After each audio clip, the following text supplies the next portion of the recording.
નમસ્કાર દર્શક મિત્રો, સત્યમેવ જયતે લાઈવ ન્યૂઝમાં આપ સૌનું હાર્દિક સ્વાગત છે।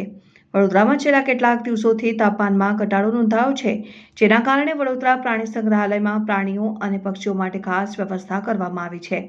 પ્રાણીઓ માટે ક્ષણની થેલીઓ તૈયાર કરવામાં આવી છે। ખાસ વ્યવસ્થા દ્વારા પશુ પક્ષીઓને ઠંડીથી બચાવવા માટે ખાસ વ્યવસ્થા કરાવવામાં આવી છે।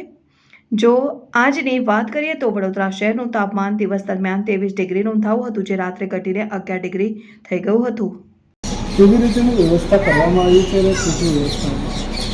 નમસ્કાર। હવે આપ જાણો છો કે ઠંડીનું પ્રમાણ વધુ તાપમાન થઈ રહ્યા છે અને આ વધતી ઠંડીના હિસાબે દર વર્ષની જેમ શહેરીબાગ પ્રાણી સંગ્રહાલય પ્રાણીઓ પક્ષીઓને ઠંડીથી બચાવ કરવા માટે તમામ પગલાઓ હાથ ધરવામાં આવ્યા છે, જેમાં સૌપ્રથમ આપણે જૂના જે પિંજરા હતા એની અંદર પાંદડાઓ માટે તાપમાનની વ્યવસ્થા કરેલી છે।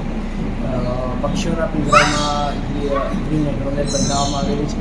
ઉપરાંત જે જમીન પર રાતવાસો કરવાવાળા પક્ષીઓ છે, પક્ષીઓના પિંજરામાં સૂકા ઘાસની ઝૂંપડીઓ બનાવવામાં આવેલી છે, જેથી રાત્રિ સમય દરમિયાન સૂકા ઘાસમાં ગરમાવો મેળવી શકે।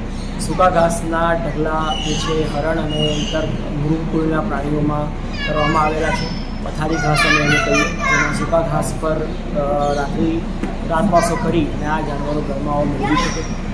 તે ઉપરાંત આપણે મગર, કાચબા અને એવા પ્રાણીઓના એમાં પણ સૂકા ઘાસ અને સૂકા પાંદડાઓના ઢગલા કરેલા છે, કે જેમાં રાત્રિ સમયમાં આ જાનવરો અંદર બેસી અને ગરમાવો મેળવી શકે। પ્રાણી પક્ષીઓના ખાધા ખોરાકમાં પણ આ દરમિયાન ફેરફાર કરવામાં આવે છે। શિયાળા ઋતુમાં મળતા શાકભાજી અને ફળફળાદીનો આમાં ખોરાકમાં ખાસ ઉમેરો કરવામાં આવે છે, વધારો કરવામાં આવે છે। મધ જે છે, અમુક રીંછ છે, વાંદરા છે, એ લોકોને મધ સાથે આપવામાં આવે છે, જેથી એમને પૂરતો ગરમાવો મળી રહે। સો આવી રીતે સમગ્ર એને ઋતુને જોતાં ઇતર જે ઓફ ડિસ્પ્લે ફેસિલિટીઝ છે એમાં પક્ષીઓના અને પ્રાણીઓના નાના બચ્ચા જે છે અથવા તો સરીસૃપો છે, જે અજગર જેવા સાપ જેવા છે, એમને ઇલેક્ટ્રિક બલ્બ વડેથી પણ ગરમાવો આપવાની જે વ્યવસ્થા છે એ ગોઠવવામાં આવેલી છે।